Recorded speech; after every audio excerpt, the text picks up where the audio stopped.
Good morning, good morning. Welcome back to Sugar.413. Today we're going to just spend a little time on the process of making melt and pour soaps. So I have my handy dandy little scale here, and I have some soap already pre-cut that I'm going to just put on the scale. Just because I'm just trying to see how many ounces that this will be. Now remember, the cup weighs some too. It's saying 19 ounces, but I think the cup is probably about 1 ounce or so, a little bit more. So I'm going to say like 1.5 ounce just for GP. So I'm going to need to put a little bit more to get about, I want to do about 4 bars. My bars usually range between 4 ounces and 4.3. It just depends on how they pour up. So if I'm going to use the 4.3, I'm going to say this would probably get right about 5. So I'll just put in one more just for extra comfort measures. So then now I'm going to take this soap and I'm going to carefully walk it over. And I have a beautiful, beautiful soap melting pot that I got online a couple years back, and it is my absolute best friend. I used to do melt and pour in the microwave because I didn't know any better, and I thought it was a quick, easy way to go ahead and make the soap. We had 2 microwaves in the house, so I had one, of course, that we used for food that was upstairs, and one downstairs that I basically used for my soaps. And that was a good thing. It worked. I used it for years, but I couldn't make a bunch of soap at one time fast, so I was always in a slow making mode. So this time when I use this machine, I have 2 of these because it's going to be a time where I'm going to get big orders and I need to melt soap really, really fast. But today I'm just making, like I said, maybe 4 to 5 bars. I'm making turmeric. So I've already got my dry turmeric mixed in with a little bit of alcohol. And the reason why you use the alcohol is because it keeps the turmeric from staining. Turmeric can stain, and I don't want anyone to be washing their face or taking a shower and having to worry about the turmeric coming through the soap and staining anything. So if you mix it with the alcohol, it dissipates. And I don't have that in front of me, but yeah, I'll show that in another piece of the video. But the turmeric I use is just any organic, dry, ground turmeric. I use this one. It's organic. I get it from my local grocery store, and I just mix that with the alcohol. And I also have a turmeric oil, which is turmeric in a jar, just like you would see essential oil, like you would see your lavender or your lemongrass. They have turmeric like that that you can buy. So I use a combination of the dry and the organic powder.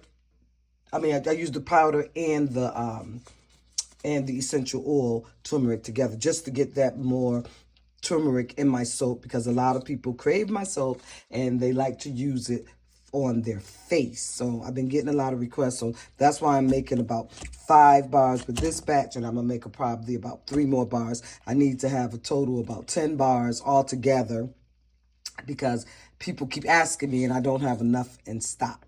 So I'm going to pause right here. I'm going to start melting. I'm going to turn it on. Another thing is I only use it at the middle. I do not use this one. It gets too hot and melts too fast. So I keep it right here. I put the lid on, and that just helps everything solidify real good, melts really evenly. Unlike the microwave, sometimes it doesn't melt evenly. Now, I'm not going to say that I'm taking away the possibility of making soaps in the microwave, because that's not true. I do sometimes need a person who needs 1 or 2 bars, and I don't feel like hooking this up and plugging it in and waiting. So I will use the microwave. So I do have instances where I still use the microwave, but if I'm making a bunch, like today I'm trying to do 8 to 10 bars, I'm going to use this melter because it moves and it works really fast. So I'm going to go, like I said, I'm going to take a break and I'm going to try to come back to this video in a couple. Hey, me again, just a couple fun facts while I'm waiting. This soap is still melting here. So I've been making soap since my daughter was about 14. My daughter and I started together making the soaps because she was experiencing some acne. So I said all these store-bought products, they really didn't work that well. We went online and we just started looking up for acne prone, what are some natural things. So we found black charcoal, we found tea tree oil, we found lemongrass, right? So what we did is we ordered some soap making supplies, got a couple of molds, and we started experimenting. For her, at the time, the best essential oil, or the best thing to use that we added for her skin, was the black charcoal soap. So the black charcoal soap worked for her for years and years and years and years. And people started asking, like, what are you using on your skin? What are you using? And we told them we make our own soaps, Long story short, we end up making soaps, and people started buying them. So we would do like all the brown stuff. Don't worry, that's just some of the turmeric. I'm getting ready to pour it in with all this stuff. So you have to watch it because you don't want it to burn at the bottom. So that's why I'm back here, and I have a nice sturdy spoon that can get to the bottom and really stir the stuff up. But anyway, yeah, so people started asking, and I said, okay. So I started making like small batches. People say, oh, I'm having a resource fair where you could come in and talk about your soaps and sell some of your soaps. And this person's like, I'm having a craft fair. Would you and your daughter like to come? And that's how the soap making began. So the name of our small company is Maya's Mixes Soaps. And yeah, so even today, we have customers that have been with us over 8 years or more. And some of the customers are vegan. So today, this is a vegan soap base that I'm using. Some other people like goat milk. I can't use goat milk with the vegans because they don't want any animal, derivative. So this one is just natural glycerin. It's like a really good glycerin base that I use for people that are vegan, right? So we get them going on their different soaps. So this one base you can use for everything, but like I said, today I'm just doing turmeric. I'm not going to stress myself out because when I start adding scents, I have to measure it a little bit more differently to make sure that everything is fully scented. And today I just want to do turmeric. Turmeric soaps from us have no additives other than the turmeric. We don't put any coloring, and we don't put any fragrance. So, and it's a really good soap. And like I said, I use it all the time on my face. And then I follow up with argan oil. That's my favorite. And then I put on like a different moisturizer. It just depends on whatever we have in the house. I do kind of experiment with different moisturizers because as you get the more mature skin, you start getting more fine lines. I know, I feel my age, and people sometimes guess me like a year or two under my age. But, your skin is your skin. And it's still going to show some forms of aging. I don't care what your skin tone is, what your nationality is. A person can tell. I don't care if you look good. Your person can still tell that you might be in your 50s, right? Especially a teenager. They can always tell. But yeah, so then I just kind of mix this up, just kind of helping it along. Of course, if you keep the lid on, you're going to get a faster result because the steam is in there, and it can just help melt. But I just wanted to give you the fun facts. People are going to ask, where can I get a bar of your soap? You have to contact me personally because every time I start a website, I'm never consistent to keep it going. This year, I might try to do it. I do have a Facebook page, Maya's Mixes, and I don't really post on it that often. So most people just reach out to me. Like I was out in the public a couple days ago and people been coming up to me. Hey, Glennis, I'm low. I am out of that too. On my face felt so good about. So that's why I'm making so many. Like I said, I already have some that's non-vegan. They have the goat milk. Those are done. This is the vegan version, but I'm going to get these done. Then I have to seal them up. I'll show you how to seal them in another video. Then I label them and I get them ready for market. This is almost melted down. So what I'm doing is I'm just picking up and I'm looking for stuff like this. You see this? This is not fully melted. So I just want to keep it in there just a little bit longer. Now, this pot stays warm too, of course, when you unplug it, because I have to walk it over. My soap molds are on a different table, but I'm just stirring it and I'm making sure there's nothing at the bottom because I don't want any of my soaps to burn. And I'm also looking for any white, or if I'm using clear, any clear chunks that might not have melted that good. And I just let it go for like a couple more seconds because pretty soon it'll all be done. I've already added my turmeric, my dry turmeric. And then I'm going to add my wet turmeric once I get it over to my table. And I think Yeah, we still got that. So I'm just going to let it go probably 40 more seconds. All right, so now I'm just going to add a little bit of my liquid turmeric. I'm going to stir that in. Forgot my spoon over there. Be right back. Knows what anyone who knows what turmeric smells like, that's what you can smell right now. Because the liquid one does smell just like the turmeric or turmeric that you use when you're cooking.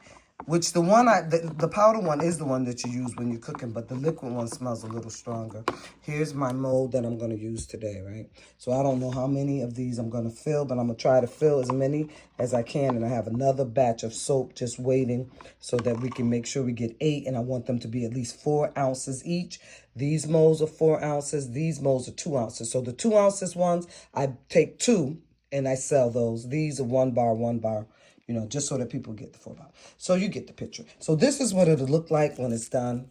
I just have to seal it, like I said, and label it, and I'll show you that on a different video. But you have to kind of work fast with the soap because you don't want it to get too cool that you won't be able to pour. I'm just letting it cool a little bit because I don't want to mess up my beautiful molds that I've been using for years. Okay? Remember, when you're making soaps, you always have to keep your handy dandy alcohol bottle because sometimes the soaps make bubbles. You don't really want those on your soap. So I poured them up. So I did get 5, but really this one is still too low. So what I'm going to do is I'm going to have to add more soap to that one when I do so my next one should be enough to cover 4 bars, and I'll just go around any one that I think looks a little lower than 4 ounces. I'll just top it off so that they all can be 4 ounces. Now, when I made them yesterday, the goat milk ones, I did have one that came out to 3.4 ounce, and I didn't bother. I said, you know what? I'll keep that for the house. So if they don't measure 4 ounces, I keep it for the house, or I'll keep it if I'm giving somebody a birthday gift or something like that. I'll keep those smaller bars, but anything that measures 4.0 or greater, they are on the sold table. Remember, whenever you're making soaps and you have to top off a soap, like this one, we know for sure it's just too low, it's not 4 ounces. You always have to spray some alcohol because alcohol will act as a glue to glue the soap that you're pouring on together. So that way a person won't be using the soap and half of it falls off because it's not adhered to each other. So what I do is, like, that soap is warming up, I just come around and I just spray some alcohol and then I top off. Okay, remember that. That's an important tip. That's the tip of the day. Okay, here we are. So these molds here are all poured up. They're filled and they should be at least 4 ounces so I can go on to my next step. So you guys don't have to hang on with me because I got to wait for these to harden. Even though it's melt and pour and they can be hardening within hours, I always let them go into the next day. That's just me. They become a nice hard bar. And remember, whenever you're messing with glycerin-based soaps that are homemade, handmade, keep them in a dry spot in your shower and your tub because they don't have a lot of extra preservatives, or mine don't. People add other things to theirs, so they may have extra preservatives to keep them the shelf life longer. Mine don't. So keep them in a dry area. I usually put mine on a soap drying bar.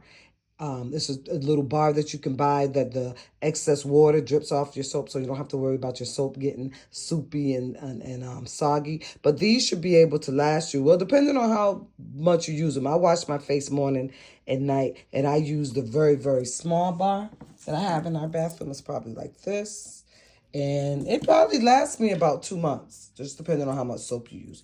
Okay, I hope you all enjoyed the video. I hope you subscribe to my channel. And I hope that you have a very blessed day. Again, this is sugar.413. Yeah, thanks for watching on YouTube, Facebook, and Instagram. And maybe even on TikTok. TikTok, I'm definitely sugar.413. So TikTok and YouTube, sugar.413. Instagram, Maya's Mixes. And Facebook, Maya's Mixes. Thank you.